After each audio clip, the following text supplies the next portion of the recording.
Hi friends, ఇంకొక చిన్న స్టోరీని మీతో షేర్ చేసుకుంటా. అసలు తృప్తి అనేది ఎవరికైనా ఎలా ఉంటుంది? తృప్తి కలగటం అనేది ఎప్పుడు మనం ఆనందంగా ఆరోగ్యంగా ఉండాలి అనుకుంటాం. తృప్తిగా ఉంటే అవన్నీ ఉంటాయి, ఆనందం, ఆరోగ్యం. అయితే ఒక మున్సిపల్ ఆఫీస్లో పనిచేస్తారు కదా, ఊడుస్తూ ఉంటారు. ఒక ఆమెని పిలిచి, నీకు తృప్తి అంటే ఎప్పుడన్నా అనుభవపూర్వకంగా తెలుసుకున్నావా అమ్మా అని అడిగారట.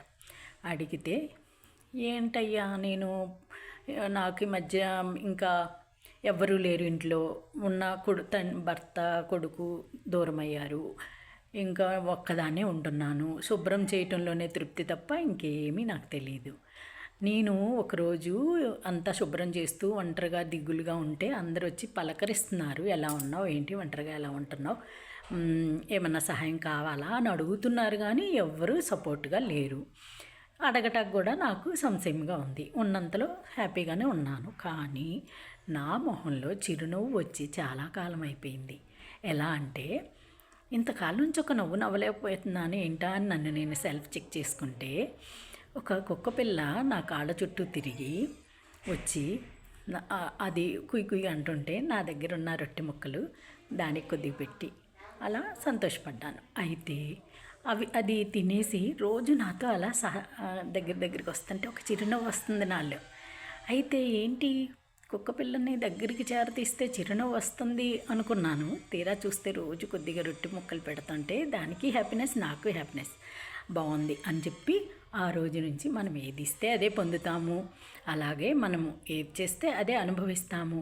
కాబట్టి నేను ప్రతినిత్యం ఏదో ఒకటి నాకు శక్తిని బట్టి ఎవరికి ఏ సహాయం అవసరమో, వాళ్ళకి ఏ పరిస్థితిలో అవసరమో అలా గమనించుకొని ఆ సహాయం చేయటానికి నా పరిధిలో సాధ్యమైనది చేసి సంతృప్తి పొందుతున్నాను.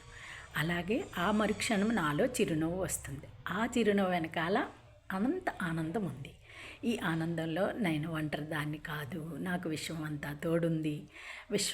పరమాత్మ నుంచి వచ్చిన నేను విశ్వంలో ఆనందాన్ని పొంది, అనుభవాలను పొంది, పరమాత్మలో ఐక్యమవ్వటానికే లక్ష్యం నాది అని తెలుసుకొని చాలా క్షణక్షణం ఆనందం పొందుతూ ఉన్నాను. ప్రపంచంలో ఎవరున్నా లేకపోయినా పరమాత్మ నుంచి వచ్చిన మనము ఏకాకులమైతే కాదు, పరమాత్మ శక్తి మనలో నిండి ఉంది.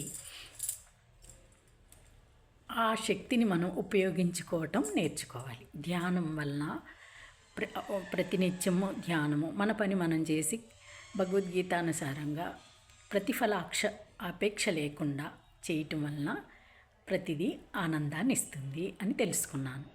నాకు ఇప్పటికీ దుఃఖం అనేది రావట్లేదు అని అనుభవపూర్వకంగా చెప్పిందంట ఆమె. బాగుంది కదా. ఈ చిన్న స్టోరీని మన లైఫ్కి అన్వయించుకోవటానికి బాగుంటుంది అనుకుంటున్నాను. Okay friends.